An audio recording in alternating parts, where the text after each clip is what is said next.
What's up, guys? So today we have a Surface Laptop 3 that a customer dropped off, and look at this condition that it's in. The screen is shattered. Missing some glass pieces here, but it's shattered to a point where if you touch it, it's getting on your fingers. It is falling off onto the keyboard, and it's pretty bad. The customer uses it for business, so we decided to go ahead and take this repair in. And I had ordered a original Surface Laptop 3 screen that we're gonna replace it with. This is actually my first Surface Laptop 3 that I'm doing a screen repair on, so we're gonna get into it. I don't think it's gonna be too hard. It's gonna be pretty straightforward. Let's dive in. So the first thing I'm gonna do with any Surface laptops, they are pretty temperamental, especially when you don't turn it off. I'm gonna shut this thing down, make sure it's off, and then proceed to open it up. So I'm gonna go ahead and turn this thing off. Surprisingly, the touchscreen still works. When I just touched it a little bit, there's glass already on my finger. After that, make sure it's off. Hold on. Guess it didn't turn off. Let's see. All right, it's off now. I'm pressing some buttons, and I want to make sure that it's completely off, not turned on in any which way. We won't be disconnecting the battery in this, because what I've heard and what people have done is after disconnecting the battery, the Surface never comes on. Like I said, they're pretty temperamental. They're not very repair friendly whatsoever. The repairability on these things, I would give it like an 8 out of 10, just because of that issue. I made sure to turn this thing off completely before working on it, because we will not be disconnecting the battery. So we're gonna close it. Gonna flip it over, and we got 4 screws underneath these rubber pads in the corners. 2 are already missing, the top 2 over here. The bottom 2, the rubber is missing, but the plastic is still there. So let's go ahead and remove those. So we got 1 here, just like that. Now we have screws that we will be removing, and let's go ahead and do that. We got 1, 2, 3, and 4. These are still held in by some of the adhesive that's there. I won't be removing it, so we'll be leaving those 2 screws in, but these screws right here should just come right out. We got 1. They're tiny, so make sure you put them away somewhere safe. That one is not coming out. That's fine. It'll stay in there. I don't have to remove it. It's a tiny hole. I was spent forever trying to get that screw out, so we're gonna leave it alone. That's all right. And now we're gonna be, after removing the 4 screws, we're gonna open the laptop back up and see how that thing turned on. It turned on, but it's dead, which is good. It has very little battery, so it cannot turn on, which is a good thing. So it's a good thing that it's dead. It's better off, you know, if you were doing this repair, I would suggest running the battery completely dead before attempting anything. So let's get this thing opened. This keyboard top case comes out. It's held in by magnets, which is pretty cool. I'll show you in a second. We're just gonna get in from the corner. And then once you just have, you know, you open it from the corner, you could just raise it. Now this keyboard is gonna lift up this way. There is a keyboard cable that connects to the motherboard. So make sure you don't flip it over to the right, flip it over to the left. You wanna raise it straight up, but not fully. We're gonna disconnect that cable before removing this top case. So as you can see, I'm just gonna show you guys. We got the whole motherboard here. This is that one fragile cable that goes straight to the motherboard. We're gonna remove that first, disconnect it. I'm gonna use my plastic spudger, of course. And there we go. Now we can remove this. That's pretty easy, right? We got these magnets all across the side that keep this you know, keyboard in place. Look at the magnets here. You know, it's pretty cool. It's a pretty cool design, you know. Makes it easy to swap out a keyboard if it has a keyboard issue. If you have any of these keys that stop working, it's pretty straightforward replacing one of these. All right, let's put it to the side. Now, like I said, we're not going to be disconnecting the battery, which is located over here. We're going to keep everything the same. There is the next step, which is removing this LCD cable metal shield that covers the actual connectors. This could be a little tricky, but I'm gonna show you guys how to make it a little more easier and in depth. You know, we're gonna take a close-up video of how I'm gonna attempt this. We have to remove this because there is 2 cables here underneath this metal shield, and there's 2 connectors here underneath this metal shield. Let's start with the left side first. I'm gonna go with my spudger. I mean, I think it's sharp enough. Of course, use only metal spudgers. You know, if I will decide to use my metal tweezer, plastic spudgers. Only use plastic spudgers for anything that you're working on on this Surface laptop. If I have to use my metal tweezer, I will say it, and I will specifically tell you guys how to use it so it won't damage anything. You can see the little lift. I'm gonna lift this side first. I'm gonna give it a little tension by raising it up, give it a little leverage, I mean, and we're gonna just go along, and I'm gonna just give some leverage on this side while holding up this end. You have to see this metal, this metal clip, metal plate raise up. If it's not raising up, then it's not gonna move. So as you can see here, it's raising up a little bit. So now I could just kind of go along, and hopefully it'll, there, like that. Now I'm gonna go along a little more. As you can see, it's popping up. It is popping up. And it's a little stuck. Just gonna give it a little wiggle. We got this far. Honestly, this is probably the hardest part of this whole repair, removing this metal shield. It could be a little tricky, honestly. Looking in this video, it may look easy, but it's not. I've had years of experience just removing metal shields. So, it's about how it, moves and, not getting stuck somewhere. So as you can see, it's getting stuck on this end. So we're gonna give a little more pressure here. I'm gonna get underneath so we could, use the leverage to pop open this side. And hopefully it pops open.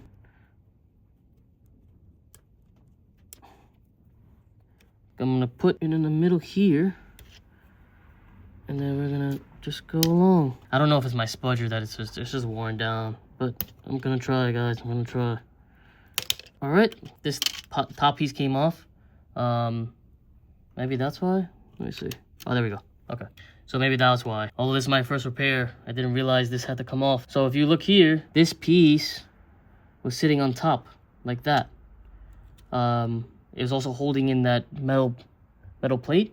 So I believe this had to come out first. This is not screwed in or anything. It's just held in by 2 clips on each side. Now that it's loose, we can go ahead and remove it. I'm just gonna wiggle it out gently. Yeah, just like that. Okay, so if you look closely, it doesn't pull straight out. This connector right here doesn't pull straight out. You have to move it to the right a little bit and then push out.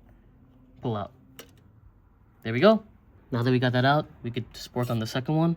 So again, I'm gonna remove this top bracket which comes right off. You want to remove this first, guys. This piece that sits right on top of that metal plate on each side. Now I believe, let's see if we can maybe remove this one a little easier. This one might be a little harder, honestly. It's not even coming up at all. There's no movement. There's no movement on it at all. So I'm gonna do a little trick. What I'm gonna use is a X-Acto knife that's really thin, obviously. I'm gonna go on this side and I'm gonna get underneath the plate. And you wanna just stay on that corner. As you can see, I'm popping it open. See that, guys? I just wanna gently pop it open a little bit so I can get underneath with the spudger. I'm gonna hold it there and just give it a little wiggle like that, like so. You see? Now I'm gonna hold that there. I'm gonna use my other plastic spudger. You wanna be prepared with tools just in case you need something. It always helps. Tools are your best friend when doing these repairs. You can never be too prepared with this kind of stuff. As you can see, it's not moving much. It's not moving at all. Okay, I'm gonna put leverage there. I'll try to get underneath here. No, I could use the X-Acto to just release it. As you can see, as I'm going along, I'm trying to get the best video for you guys. It's very hard to see, but if you're watching this, you can zoom in on the video a little better, and it hopefully will clear up some things for you. It's coming. There we go. Just like that. Now again, it's not gonna pull straight out. Fingers here, try to grab it. Look, if I go straight out, it's not pulling straight out. You have to shift it a little bit to the left, this one. Shift it to the left, and that's it. You don't wanna pry on these too much. You don't wanna damage them. They have to go back on the surface to cover those connectors, So you don't wanna do too much damage. If something's not working, just slow down, take a breath, and go back at it. Now that it's out, I'm going to remove these 4 connectors. They're a little tight, so I'm gonna use my fingers. To prop it up on one side. Oh, they're tight. Wow, they are really tight. I have some fingernails, so which is good. Just using my fingernails to get on one end and just prying upward. All right. Now, we're almost there. There is 3 screws on each side, and we're gonna remove those. Those are T6, and then the screen should come off after that.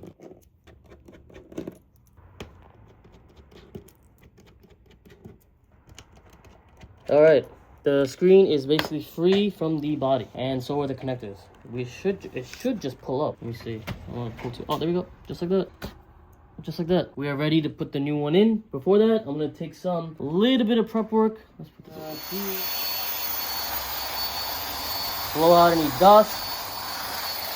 That's it. That thing's really strong for air blower. Why I did that, I wanted to make sure there was no debris on these connectors. Something small as a piece of hair could short it out when you're putting the screen connector back. All right, let's get this new screen. About the whole panel, I didn't buy just the LCD display. This is the best way to do this repair. If you're gonna take it on while replacing just the LCD itself, you know, good luck to you. But how I do these repairs, I wanna make sure they're good, they're right. This is a OEM Microsoft Surface piece that was pulled from another laptop, so you know, I can ensure that this repair is done correctly and it will last. Let's put this back on.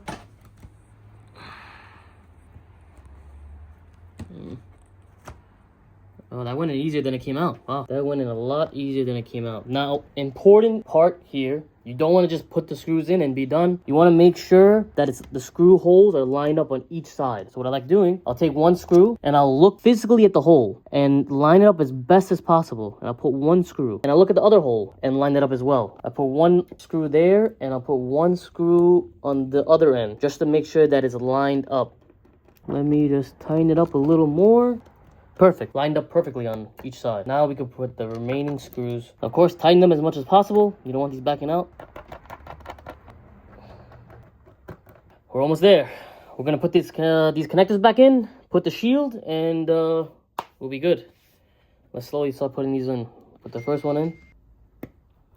Be careful, you know, the connector should line up with the actual FBC on the board. If it's not going in, stop where you are. Don't push it. If it's not going in for it's not going in for a reason, and you don't want to break. I like to visually see where I'm putting the connector and then press down. That's probably your best bet.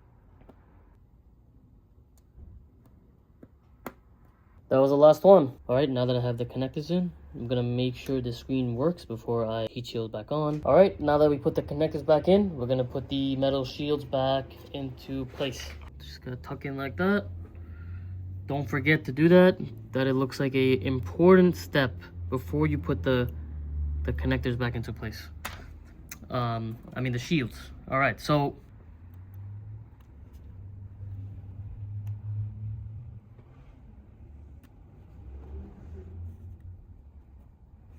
all right, one is in, just like that. All right, keyboard back on. All right, let's connect it first. All right, let's put this keyboard back onto the frame. I almost forgot this one piece. Look at that. Let's put that back in, guys. 1 and 2. Sometimes I forget certain things, but I always go back and make sure it's done right. I didn't want to really leave those two metal brackets out, you know, even though they wouldn't cause the laptop to turn on, you know, not having it there could be crucial later on. Now we're gonna put this back on. All right, let us plug it in. Let's turn it on, and we're getting something. An amazing sign. Got the Windows loading circle. Let's make sure this hinge works. It's going up and down. There we go, back on. Screen looks amazing, like brand new again. Let me see, put the brightness up a little bit. Wow, you can't beat that OEM quality Surface screen, you know? As much as aftermarkets they make, it may come close. Nothing beats the original screen. You got the touch working, touch is fine. Here, I don't want to put it all the way up. It has the customer's login information there, so we don't want to show that. But everything else is great. We will be putting 4 screws on the bottom. Let's just complete this repair. So these the two screws on the bottom are still there. Let me just screw them back in. The one screw that didn't come out, and then the one screw that did come out. Plastic tabs back in. They go in a certain way, a certain orientation. On the hole itself, you can see what orientation it is. And that is it, guys. That completes this this whole repair for this Surface Laptop 3. It came out better than I thought. Honestly, it was a pretty straightforward repair. If you're watching this video, make sure you do not disconnect the battery. I cannot say that strongly enough. I've seen people always say that bad things happen when they disconnect the battery. The laptop just stops turning on. That's probably the only advice that I have for this, other than going carefully, like with all repairs. Make sure you take your time. I hope this video helps you guys, and like and subscribe, and I'll see you next time.